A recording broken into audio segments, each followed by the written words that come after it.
Republic of Kenya and Commander-in-Chief of the Defense Forces, all protocols observed. Ladies and gentlemen, I think this is the third day we are here for this particular function. The first day we had Somali Day, yesterday we had the Kenyan Day, and today we are having the East African Community Day, which is also our official opening day. Your Excellency, we have had support from ICA.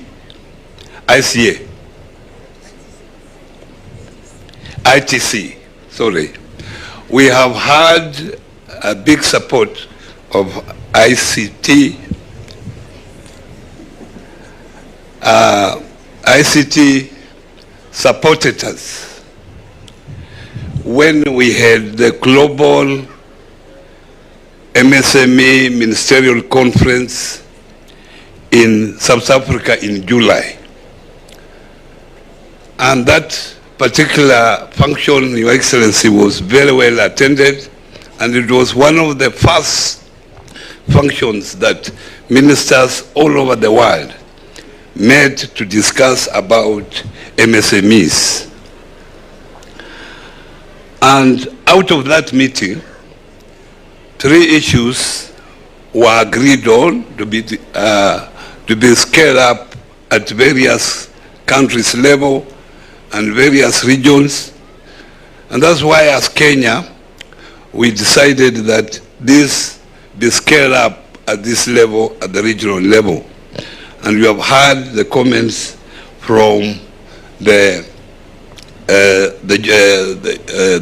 Secretary General. 3 areas were agreed: access to finance, and you know what we are doing as a country in that particular area.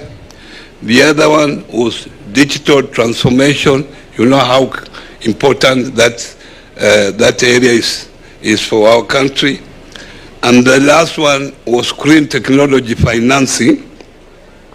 Those are the 3 critical areas we agreed during the ministerial conference, global ministerial conference in Johannesburg.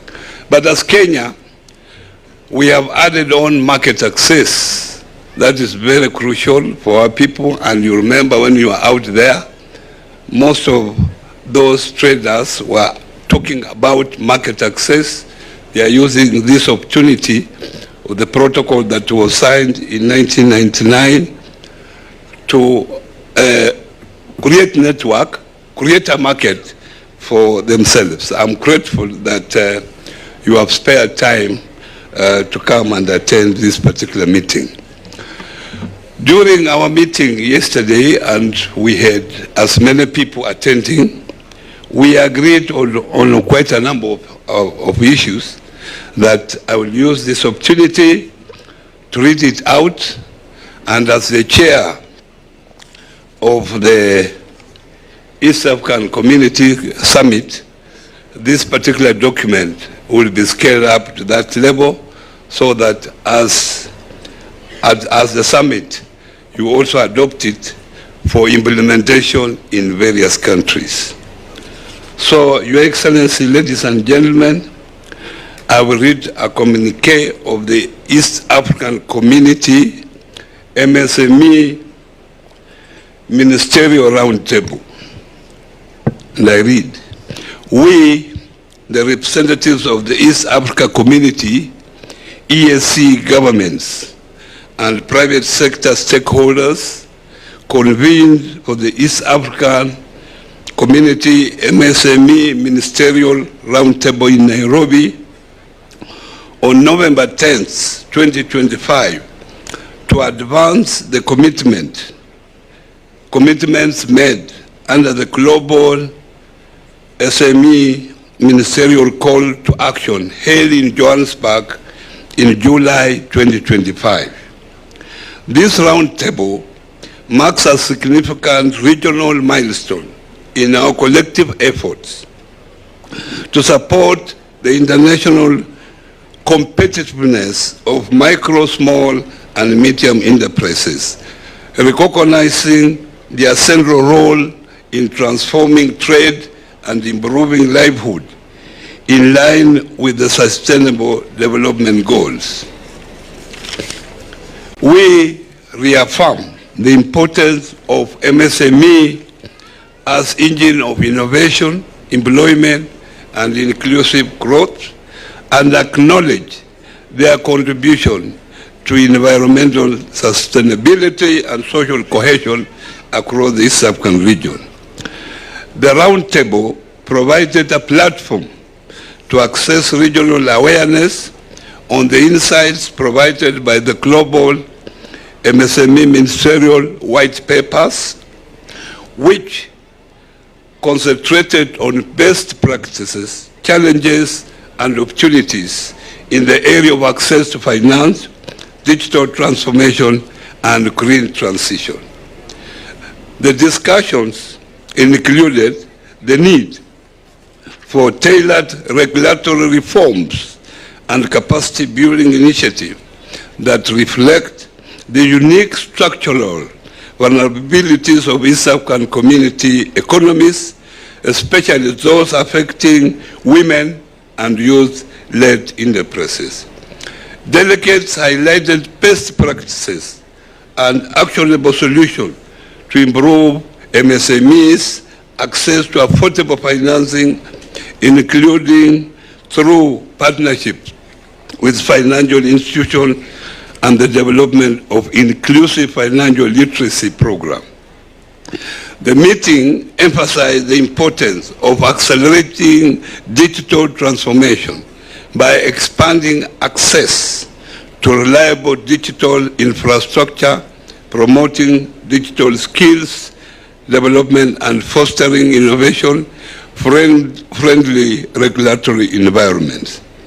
The roundtable highlighted the urgency of supporting MSME in their green transition, including through targeted green finance mechanism, technical assistance, and collaboration with business support organizations. The ministerial meeting welcomed the continued engagement with the International Trade Center, ITC. I was calling it ITA, ITC, bringing countries together to collaborate in supporting MSMEs' competitiveness and facilitating knowledge exchange across borders. Delegates expressed strong support for the ongoing period of intersessional technical meetings and regional dialogue to maintain momentum and prepare for the next global MSME ministerial meeting in the year 2027. The delegates appealed to various governments to fast-track regulations and discussions on non-tariff barriers for purposes of cross-border trade and use of AFC FTA as a tool for market aggregation. The meeting seeks to translate the outcome of the East African Community MSME Ministerial Roundtable into concrete actions with measurable impact, and to working closely with ITC and other partners to build resilient, inclusive, and sustainable MSME ecosystem across the East African Community region. May this communique be presented at the upcoming East African Community Leaders Summit in November 24th to 29th in Kenya, to be included into the chairperson's statement in order to reaffirm the East African commitment to the ongoing work in the development of MSME. The Nairobi Declaration is signed on Tuesday, 11th November 2025. We, East African governments and International Trade Center, ITC, made on the margins of the East African Community MSME Trade Fair to begin the process of implementation of the call to action of the Global MSME Ministerial Conference. And for your information, Your Excellency, this was signed by me on the behalf of Kenya government, and it was also signed by the Secretary General of the East African Community and signed by the Executive Director of International Trade Center, ITC. And I thank you very much for your attention.